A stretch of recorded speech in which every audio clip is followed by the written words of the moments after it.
Nous sommes à Panzi parce que nous sommes venus discuter avec le prix Nobel de la paix sur certaines questions d'actualité, notamment les rapports de l'ONU qui a semblé fuiter et qui a indexé le Rwanda.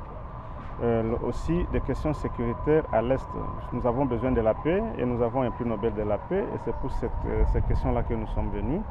Mais nous sommes aussi venus, moi personnellement, parce que je cherche toujours à bousculer le prix Nobel et à lui demander qu'il puisse se porter candidat pour les élections de 2023 afin d'apporter son expertise et son carnet d'adresses dans la stabilisation et le développement de notre pays. Si Vital Kamerhe n'est pas candidat à la présidence, il est mon premier choix. Mon deuxième choix, c'est le prix Nobel de la paix. Et à l'allure où vont les choses, il s'est fait que les rumeurs font état d'un Vital Kamerhe qui risque de ne pas être candidat en 2023. Et donc, je me lance déjà, je quitte le principe et je porte le nom du prix Nobel Mukwege que je veux voir candidat. Il est peut-être encore hésitant parce qu'il faut qu'il se sente accompagné pour le faire. C'est la demande du peuple.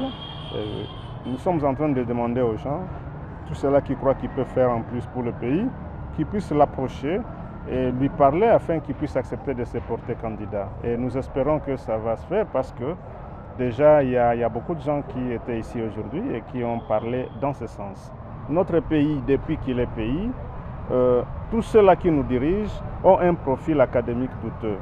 À part Kassavou qui était grand séminariste, là aussi ce n'était pas préparé pour être président d'un pays, plutôt curé d'une paroisse.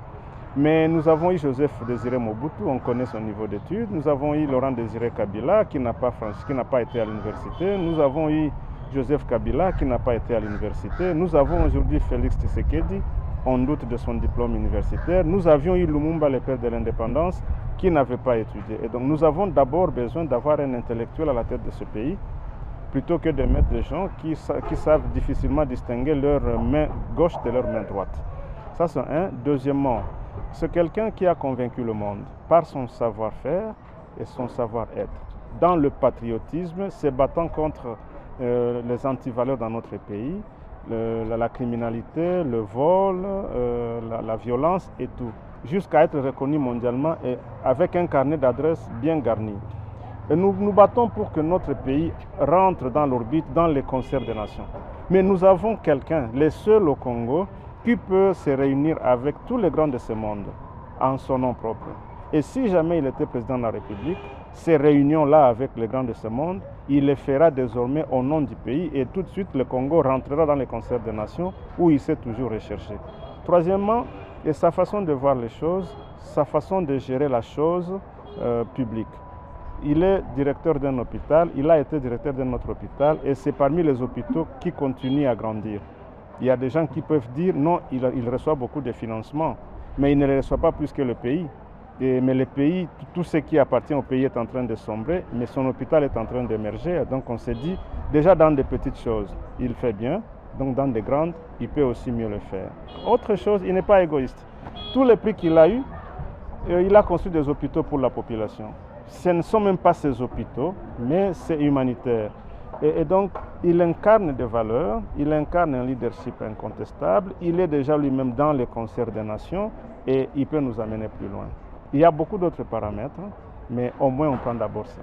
À propos de la proposition pour sa candidature, nous continuons jusque-là à nous battre, mais nous pensons que nous sommes sur une bonne voie. Ça fait longtemps depuis que nous le bousculons. Moi-même, j'essaie de lui montrer que son prix, s'il n'est pas au service du pays, ça sera juste un papier qui orne les murs. Et il est d'accord avec moi comme ça. Il ne peut pas avoir juste un prix Nobel pour embellir les murs de son bureau.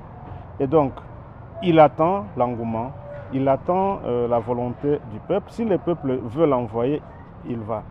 Mais lui n'ira pas appeler le peuple pour dire « Écoutez, envoyez-moi, je vais vous servir comme les politiques le font ». Il est de la société civile. Il est déjà bien avec le prix Nobel et postuler et être président de la République, c'est un peu descendre en bas. Mais il a accepté par patriotisme que si le peuple le veut, il peut. Mais si le peuple ne le veut pas, il ne pourra pas. C'est pour moi une occasion de lancer un appel à toutes la population congolaise de pouvoir se mettre dans des organisations et lancer des appels plus vibrants et plus répétés au prix Nobel de la paix afin qu'il puisse se porter candidat aux élections présidentielles de 2023. D'ailleurs, ça sera une première en Afrique où c'est le peuple qui va se choisir cette fois-ci un candidat, quelqu'un qui va porter sa destinée, plutôt que ce soit des candidats qui viennent demander au peuple de les envoyer alors qu'ils ont déjà des agendas. Et quelqu'un qui était dans sa maison, le peuple vient lui dire « écoute, va nous servir » et qu'il a accepté volontiers. J'espère qu'il n'y a personne qui peut faire mieux que lui. Donc un appel vibrant une fois de plus à toute la population, sans tenir compte des partis politiques, sans tenir compte des tribus ou d'ethnies, sans tenir compte des niveaux d'études ou de religions. Mettons-nous ensemble pour appeler à candidature le docteur Denis Mukwege et il le fera si nous le faisons ainsi.